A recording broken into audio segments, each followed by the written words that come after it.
Hi everyone, welcome to Hybrid Campus. I am Nashida, your science faculty. ഇന്ന് നമ്മൾ എടുക്കാൻ പോകുന്നത് നമ്മുടെ Nios ഫിസിക്സിലെ 11th ചാപ്റ്റർ ആയ തെർമോഡൈനാമിക്സ് ആണ്. തെർമോഡൈനാമിക്സ് എന്ന് പറഞ്ഞാൽ സയൻസിൽ എവിടെ പോയാലും നമുക്ക് ആവശ്യമുള്ള ഒരു ബ്രാഞ്ച് ആണ്. തെർമോഡൈനാമിക്സ് എവിടെ ചെന്നാലും വളരെ ഇമ്പോർട്ടൻ്റ് ആയ ഒരു ഭാഗമാണ് തെർമോഡൈനാമിക്സ്. വളരെ സിമ്പിളാണ്, നമ്മൾ മനസ്സിലാക്കിയാൽ ഇത്ര ഈസി ഉള്ള വേറൊരു ചാപ്റ്റർ ഉണ്ടാവില്ല. അപ്പോൾ നമുക്ക് തെർമോഡൈനാമിക്സിന്റെ മീനിങ് നോക്കാം. തെർമോ എന്ന് പറഞ്ഞാൽ എന്താണ്? ഹീറ്റ്. Dynamics motion. തെർമോഡൈനാമിക്സ് എന്ന് പറഞ്ഞാൽ നമ്മളുടെ ഹീറ്റ് ട്രാൻസ്ഫറിനെ കുറിച്ച് പഠിക്കുന്ന ഒരു ബ്രാഞ്ച് ഓഫ് ഫിസിക്സ് അല്ലെങ്കിൽ കെമിസ്ട്രീനെയാണ് നമ്മൾ എന്ത് പറയാ? തെർമോഡൈനാമിക്സ് എന്ന് പറയാം. തെർമോഡൈനാമിക്സിൽ ഫസ്റ്റ് നമുക്ക് ഹീറ്റ് എന്താ അല്ലെങ്കിൽ ടെമ്പറേച്ചർ എന്താന്ന് അറിഞ്ഞിരിക്കണം. ടെമ്പറേച്ചർ എന്താണ്? നമ്മളുടെ തണുപ്പ് അല്ലെങ്കിൽ ചൂട് അങ്ങനെ മെഷർ ചെയ്യുന്ന ഒരു ഇതിനെയാണ് നമ്മൾ എന്ത് പറയാ? ടെമ്പറേച്ചർ എന്ന് പറയാം. ഈ ടെമ്പറേച്ചറിന്റെ ചേഞ്ച് മൂലം ഉണ്ടാകുന്ന എനർജി ട്രാൻസ്ഫറിനെയാണ് നമ്മൾ എന്ത് പറയാ? ഹീറ്റ് എന്ന് പറയാം. നമ്മളിപ്പോൾ ഹീറ്റ് എന്താ പറഞ്ഞു, ടെമ്പറേച്ചർ എന്താ പറഞ്ഞു. ടെമ്പറേച്ചർ എന്താണ്? മെഷർ ഓഫ് ഹോട്ട്നെസ് അല്ലെങ്കിൽ കോൾഡ്നെസ്. തണുപ്പിനെയോ ചൂടിനെയോ അളക്കുന്ന ഒരു അളവിനെയാണ് ടെമ്പറേച്ചർ എന്ന് പറയാ. ഹീറ്റ് എന്താണ്? ഈ ടെമ്പറേച്ചർ ചേഞ്ച് കാരണം ഉണ്ടാകുന്ന എനർജി ട്രാൻസ്ഫറിനെയാണ് നമ്മൾ എന്ത് പറയാ? ഹീറ്റ് എന്ന് പറയാം. അടുത്തത് നമ്മൾ പറയാൻ പോകുന്നത് തെർമോഡൈനാമിക്സ് പഠിക്കുമ്പോൾ തന്നെ നമുക്കൊരു സിസ്റ്റം ഉണ്ടാവും. സിസ്റ്റം എന്ന് പറഞ്ഞാൽ എന്താണ്? എന്തിനെ കുറിച്ചിട്ടാണോ നമ്മൾ സ്റ്റഡി ചെയ്യുന്നത് അതാണ് സിസ്റ്റം. പിന്നെ സറൗണ്ടിങ്സും ഉണ്ടാവും. അതിൻ്റെ ചുറ്റുമുള്ളതിനെ നമ്മൾ എന്താ പറയുക? സറൗണ്ടിങ്സ് എന്ന് പറയും. അപ്പോൾ നമുക്ക് കുറേ തെർമോഡൈനാമിക് സിസ്റ്റം ഉണ്ട്. Open system, closed system, isolated system, അങ്ങനത്തെ കുറേ തെർമോഡൈനാമിക് സിസ്റ്റംസ് ഉണ്ട്. നമുക്ക് ഓരോന്നായി നോക്കാം. ഓപ്പൺ സിസ്റ്റം എന്താണ്? അവിടെ എനർജിയും ഹീറ്റിൻ്റെ, അതായത് ഹീറ്റ് എനർജിൻ്റെയും മാസിൻ്റെയും ട്രാൻസ്ഫർ നടക്കും. ഈ ഓപ്പൺ സിസ്റ്റംസ് തമ്മിൽ ഹീറ്റ് എനർജി മാസിൻ്റെയും ട്രാൻസ്ഫർ നടക്കും. അതിനെയാണ് നമ്മൾ എന്ത് പറയുക? ഓപ്പൺ സിസ്റ്റം എന്ന് പറയാം. നമ്മൾ ഒരു കപ്പിൽ ചൂടുവെള്ളം എടുക്കുകയാണെങ്കിൽ അതെന്താണ്? അത് ചൂടും പോകും, അതിൽ കുറച്ച് വേപ്പറൈസ് ആയിട്ടും പോയില്ലേ? അതെന്താണ്? ഒരു ഓപ്പൺ സിസ്റ്റം ആണ്. ഇനി ക്ലോസ്ഡ് സിസ്റ്റം എന്ന് പറഞ്ഞാലോ, നമ്മൾ അത് അടച്ചു വെക്കുകയാണെങ്കിൽ അതിൻ്റെ മാസ് നമുക്ക് നഷ്ടപ്പെടില്ലല്ലോ, അതിൻ്റെ എനർജി മാത്രമല്ലേ നമുക്ക് നഷ്ടപ്പെടുക. അതിനെ നമ്മൾ എന്ത് പറയും? Closed system. എനർജി മാത്രം ട്രാൻസ്ഫർ ചെയ്യും, സിസ്റ്റംസ് എനർജി മാത്രം അതിൻ്റെ സറൗണ്ടിങ് ആയിട്ട് ട്രാൻസ്ഫർ ചെയ്യും. പക്ഷെ എന്താണ്? മാസ് ട്രാൻസ്ഫർ നടക്കില്ല. അങ്ങനത്തെ സിസ്റ്റത്തിന് നമ്മൾ ക്ലോസ്ഡ് സിസ്റ്റം എന്ന് പറയും. ഇനി മൂന്നാമത്തെ കേസ് വരുന്നത് ഐസൊലേറ്റഡ് സിസ്റ്റം. ഐസൊലേറ്റഡ് സിസ്റ്റം എന്താണ്? അവിടെ മാസിന്റെ ട്രാൻസ്ഫറും നടക്കില്ല, എനർജിന്റെ ട്രാൻസ്ഫറും നടക്കില്ല. അങ്ങനത്തെ സിസ്റ്റത്തിന് നമ്മൾ എന്ത് പറയും? ഐസൊലേറ്റഡ് സിസ്റ്റം എന്ന് പറയും. നമ്മളിപ്പോൾ ഒരു ഫ്ലാസ്കിൽ ചൂടാറാത്ത ഫ്ലാസ്ക് ഒക്കെ ഉണ്ടാവില്ലേ, അതിൽ ചൂടുവെള്ളം എടുക്കുകയാണെങ്കിൽ നമുക്ക് എന്താണ്? നമുക്ക് അതേപോലെ ആ ചൂടിൽ തന്നെ നമുക്ക് കിട്ടില്ലേ? അതിനെയാണ് നമ്മൾ എന്ത് പറയാ? ഐസൊലേറ്റഡ് സിസ്റ്റം എന്ന് പറയാം. അടുത്തത് നമ്മൾ പറയാൻ പോകുന്നത് തെർമോഡൈനാമിക് പ്രോസസ്സിനെ കുറിച്ചിട്ടാണ്. തെർമോഡൈനാമിക് പ്രോസസ്സ് നമുക്ക് എന്തൊക്കെ പ്രോസസ്സ് ഉണ്ട്? ഇറിവേഴ്സിബിൾ പ്രോസസ്സ് ഉണ്ട്, റിവേഴ്സിബിൾ പ്രോസസ്സ് ഉണ്ട്, അഡിയബാറ്റിക് പ്രോസസ്സ് ഉണ്ട്, ഐസോതെർമൽ പ്രോസസ്സ് ഉണ്ട്, ഐസോകോറിക് പ്രോസസ്സ് ഉണ്ട്, ഐസോബാറിക് പ്രോസസ്സ്. ഇതൊക്കെയാണ് തെർമോഡൈനാമിക് പ്രോസസ്സിൽ വരുന്നത്. നമുക്ക് ഓരോന്നായി നോക്കാം. ഫസ്റ്റ് നമ്മൾ നോക്കാൻ പോകുന്നത് റിവേഴ്സിബിൾ പ്രോസസ്സ് എന്താണെന്നാണ്. റിവേഴ്സിബിൾ പ്രോസസ്സ് എന്ന് പറഞ്ഞാൽ നമ്മൾ ഐസ് മെൽറ്റ് ചെയ്യൂലേ, ഐസ് മെൽറ്റ് ചെയ്തതിനെ നമ്മൾ ഫ്രീസ് ചെയ്താൽ, ഒന്ന് തണുപ്പിച്ചാൽ നമുക്ക് ഐസായിട്ട് തന്നെ ലഭിക്കൂലേ? അങ്ങനെ നമുക്ക് ഒരു സ്ഥലത്ത് നിന്ന് നമ്മൾ വേറൊരു സ്റ്റേറ്റ് മാറ്റുകയാണെങ്കിൽ ആ സ്റ്റേറ്റിലേക്ക് തന്നെ തിരിച്ചു വരാൻ കഴിയുന്നതിനെയാണ് നമ്മൾ എന്ത് പറയുക? Reversible process. റിവേഴ്സ് പ്രോസസ്സ് എന്താണ്? പോസിബിൾ ആണ്. റിവേഴ്സ് പ്രോസസ്സ് നടന്നാൽ നമുക്ക് ആ സാധനം തന്നെ തിരിച്ചു കിട്ടും. അങ്ങനത്തെ പ്രോസസ്സിനെ നമ്മൾ എന്ത് പറയും? റിവേഴ്സിബിൾ പ്രോസസ്സ് എന്ന് പറയും. അടുത്തത് നമ്മൾ പറയാൻ പോകുന്നത് ഇറിവേഴ്സിബിൾ പ്രോസസ്സ്. റിവേഴ്സിബിൾ പ്രോസസ്സ് എന്ന് പറഞ്ഞാൽ എന്താ? റിവേഴ്സ് നടക്കും, അതിൻ്റെ ഓപ്പോസിറ്റ് നമുക്ക് ആ സാധനം തന്നെ തിരിച്ചു കിട്ടും. ഇറിവേഴ്സിബിൾ എന്ന് പറഞ്ഞാൽ റിവേഴ്സ് ചെയ്യാൻ നമുക്ക് കഴിയില്ല. നമ്മളിപ്പോൾ ഒരു മരക്കഷ്ണം കത്തിക്കുകയാണെങ്കിൽ അത് നമുക്ക് അതുപോലെ തിരിച്ചു കിട്ടുമോ? ഇല്ലല്ലോ. അങ്ങനത്തെ പ്രോസസ്സിനെയാണ് നമ്മൾ എന്ത് പറയുക? ഇറിവേഴ്സിബിൾ പ്രോസസ്സ് എന്ന് പറയാം. അടുത്തത് പറയാൻ പോകുന്നത് ഐസോതെർമൽ പ്രോസസ്സ്. ഐസോതെർമൽ, ഈ വേർഡ് തന്നെ നമുക്ക് മീനിങ് കിട്ടും കേട്ടോ. ഐസോതെർമൽ, ഐസോ എന്ന് പറഞ്ഞാൽ സെയിം, തെർമൽ എന്ന് പറഞ്ഞാൽ ടെമ്പറേച്ചർ, അതായത് കോൺസ്റ്റന്റ് ടെമ്പറേച്ചർ. ആ പ്രോസസ്സ് കംപ്ലീറ്റ് ആയിട്ട് ഒരേ ടെമ്പറേച്ചറിൽ നടക്കുകയാണെങ്കിൽ നമ്മൾ അതിന് എന്ത് പറയും? ഐസോതെർമൽ പ്രോസസ്സ് എന്ന് പറയും. ഇനി ഐസോബാറിക് പ്രോസസ്സ് എന്ന് പറഞ്ഞാൽ എന്താണ്? ബാർ എന്തിന് എന്തിന്റെ യൂണിറ്റ് ആണ്? പ്രഷറിന്റെ യൂണിറ്റ് അല്ലേ?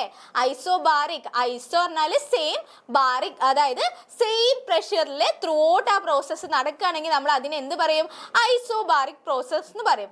അടുത്ത പ്രോസസ്സാണ് ഐസോകോറിക് പ്രോസസ്. ഐസോകോറിക് പ്രോസസ് എന്ന് പറഞ്ഞാൽ എന്താണ്? സെയിം വോളിയത്തിൽ ആ പ്രോസസ്സ് നടക്കുകയാണെങ്കിൽ നമ്മൾ അതിനെ ഐസോകോറിക് പ്രോസസ് എന്ന് പറയും. നമ്മൾ ഒരു പ്രോസസ്സ്, മെയിൻ ആയിട്ടുള്ള ഒരു പ്രോസസ്സ് പറയാൻ വിട്ടുപോയി. അതേതാണ്?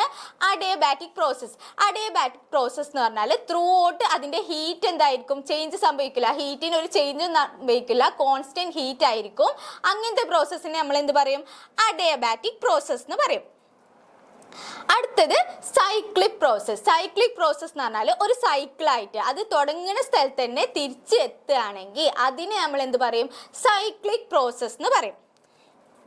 ഇനി നമുക്ക് ലോസ് ഓഫ് തെർമോഡൈനാമിക്സ്, നമുക്ക് 3 ലോസ് ഓഫ് തെർമോഡൈനാമിക്സ് ഉണ്ട്. ഏതൊക്കെ നോക്കാം. ഫസ്റ്റ് നമ്മൾ പറയാൻ പോകുന്നത് 0th ലോ ഓഫ് തെർമോഡൈനാമിക്സ്. നമുക്ക് ഇവിടെ 3 ലോ ഉള്ളൂ പഠിക്കാൻ. 0th law, first law, second law. ഇനി തേർഡ് ലോ ഒക്കെ വരുന്നുണ്ട്, നമുക്കൊക്കെ അടുത്ത ക്ലാസ്സുകളിൽ പഠിക്കാം. ഇവിടെ നമുക്ക് പഠിക്കാനുള്ളത് 3 ലോ ആണ്. 0th law, first law and second law. First നമുക്ക് 0th ലോ ഓഫ് തെർമോഡൈനാമിക്സ് പഠിക്കാം. എന്താണ് 0th ലോ? 0th ലോ നമ്മൾ പറയുന്നതിന് മുന്നേ നമ്മൾ 3 സിസ്റ്റം കൺസിഡർ ചെയ്യണം. എ, ബി, സി എന്നുള്ള 3 സിസ്റ്റം കൺസിഡർ ചെയ്യണം. അതിൽ എയും സിയും എന്താണ്? ഒരു തെർമൽ ഇക്വിലിബ്രിയത്തിലാണ്. അവർ രണ്ടാളും എന്താണ്? ഒരു തെർമൽ ഇക്വിലിബ്രിയത്തിലാണ്. ബിയും സിയും എന്താണ്? ഒരു തെർമൽ ഇക്വിലിബ്രിയത്തിലാണ്.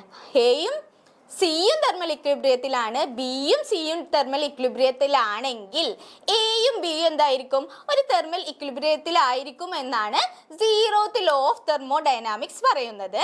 അതിന് മുന്നേ നമുക്കൊരു ട്രിപ്പിൾ പോയിന്റ് ഓഫ് വാട്ടറും കൂടി പറയാനുണ്ട്. ട്രിപ്പിൾ പോയിന്റ് ഓഫ് വാട്ടർ എന്ന് പറഞ്ഞാൽ നമ്മളുടെ സോളിഡ് ഫേസും ലിക്വിഡ് ഫേസും ഗ്യാസസ് ഫേസും ഒക്കെ എന്താണ്?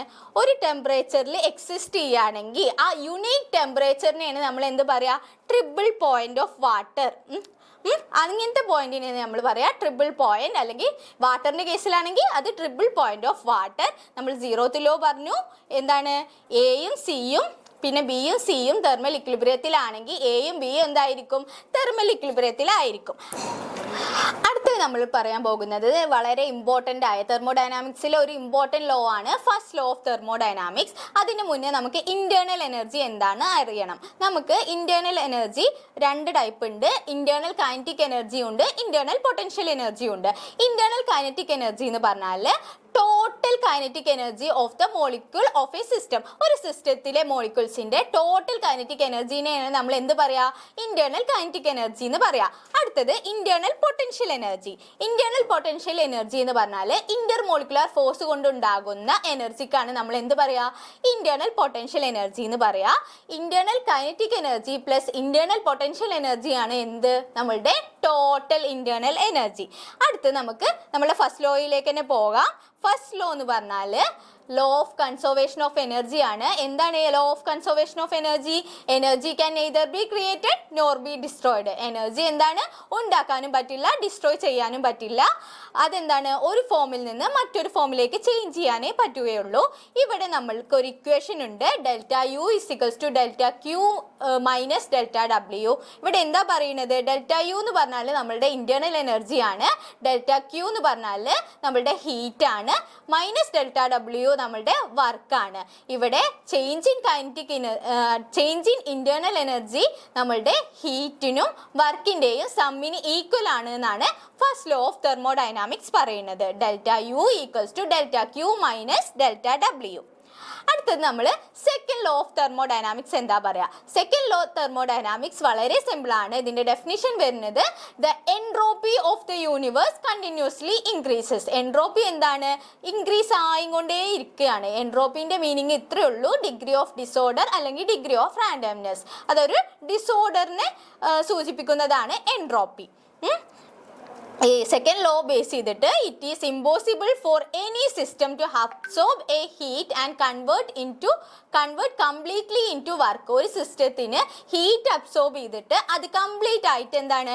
വർക്കാക്കാൻ ഒരിക്കലും കഴിയില്ല. അതാണ് ഈ ഡിസോർഡർ കൊണ്ട് ഉദ്ദേശിക്കുന്നത്. സെക്കൻഡ് ലോ കൊണ്ട് ഉദ്ദേശിക്കുന്നത് ഇത്രയാണ്. ഒരു സിസ്റ്റം ഹീറ്റ് എടുത്തിട്ട് അത് കംപ്ലീറ്റ് ആയിട്ട് എന്താണ് വർക്കാക്കാൻ കഴിയില്ല. അതാണ് സെക്കൻഡ് ലോ ഓഫ് തെർമോഡൈനാമിക്സ്. അടുത്തത് വളരെ ഇമ്പോർട്ടൻ്റ് ആണ്, എന്തായാലും ക്വസ്റ്റ്യൻ പേപ്പറിൽ വരുന്ന ഒരു സംഭവമാണ് കർനോട്ട് സൈക്കിൾ. കർനോട്ട് സൈക്കിൾ നമ്മൾ ഹീറ്റ് എൻജിൻ വർക്ക് ചെയ്യുന്നത് ഈ കർനോട്ട് സൈക്കിൾ ബേസ് ചെയ്തിട്ടാണ്. ഹീറ്റ് എൻജിൻ എന്താണ്? The device which convert heat energy into work is called heat engine. ഒരു ഡിവൈസ് ഹീറ്റ് എനർജിനെ എന്താണ് വർക്കാക്കി മാറ്റുന്ന ഒരു ഡിവൈസിനെയാണ് നമ്മൾ ഹീറ്റ് എൻജിൻ എന്ന് പറയുക. നമ്മുടെ ഹീറ്റ് എൻജിൻ വർക്ക് ചെയ്യുന്നത് കർനോട്ട് സൈക്കിൾ ബേസ് ചെയ്തിട്ടാണ്. നമ്മൾ കർനോട്ട് എൻജിൻ എന്നും ഇതിനെ പറയുന്നുണ്ട്. ഈ കർനോട്ട് സൈക്കിളിൻ്റെ ഓരോ പ്രോസസ്സാണ് ഇവിടെ പറഞ്ഞിട്ടുള്ളത്. കർനോട്ട് സൈക്കിളിന് 4 പ്രോസസ്സ് ഉണ്ട്. ഇവിടെ നമ്മൾ ഈ ഫിഗറിൽ കാണാം ABCD എന്നുള്ള പോയിന്റ്സ് കാണാം. അതിൽ A to B എന്താണ് ടെമ്പറേച്ചർ കോൺസ്റ്റൻ്റ് ആണ്. അതുപോലെ C to D എന്താണ് ടെമ്പറേച്ചർ കോൺസ്റ്റൻ്റ് ആണ്. അപ്പോൾ A to Bനെ നമ്മൾ എന്ത് പറയും? Isothermal expansion. ടെമ്പറേച്ചർ കോൺസ്റ്റൻ്റ് ആണെങ്കിൽ നമ്മൾ പറഞ്ഞു എന്താ പറയുക? ഐസോതെർമൽ എന്നല്ലേ പറയാ. അപ്പോൾ ഐസോതെർമൽ എക്സ്പാൻഷൻ ആണ് A to B നടക്കുന്നത്. B to C ആണെങ്കിൽ അവിടെ ഹീറ്റ് Q1 എന്നുള്ള ഹീറ്റ് കോൺസ്റ്റൻ്റ് ആണ്. അവിടെ അഡയബാറ്റിക് എക്സ്പാൻഷൻ ആണ് നടക്കുന്നത്. Adiabatic expansion. പിന്നെ നമ്മൾ പറഞ്ഞു C to D എന്താണ്? അവിടെ ടെമ്പറേച്ചർ വീണ്ടും കോൺസ്റ്റൻ്റ് ആണ്. T2 എന്നുള്ള ടെമ്പറേച്ചറിലാണ് നടക്കുക. A to B T1 എന്നുള്ള ടെമ്പറേച്ചറിലും C to D എന്താണ് T2 എന്നുള്ള ടെമ്പറേച്ചറിലുമാണ് നടക്കുക. അവിടെ ഐസോതെർമൽ കംപ്രഷൻ ആണ് നടക്കുന്നത്. C to D isothermal compression. D to A വീണ്ടും എന്താണ് അഡയബാറ്റിക്, ഹീറ്റ് കോൺസ്റ്റന്റ് ആണ്, അഡയബാറ്റിക് കംപ്രഷൻ ആണ് നടക്കുക. ഈ 4 പ്രോസസ്സാണ് ഈ കർനോട്ട് സൈക്കിളിൽ വരുന്നത്. ഏതൊക്കെയാണ്? Isothermal expansion, adiabatic expansion, isothermal compression, adiabatic compression. ഇനി നമുക്ക് ലാസ്റ്റ് പറയാൻ പോകുന്നത് എഫിഷ്യൻസി ഓഫ് കർനോട്ട് എൻജിൻ. എഫിഷ്യൻസി എന്ന് പറഞ്ഞാൽ എന്താണ്?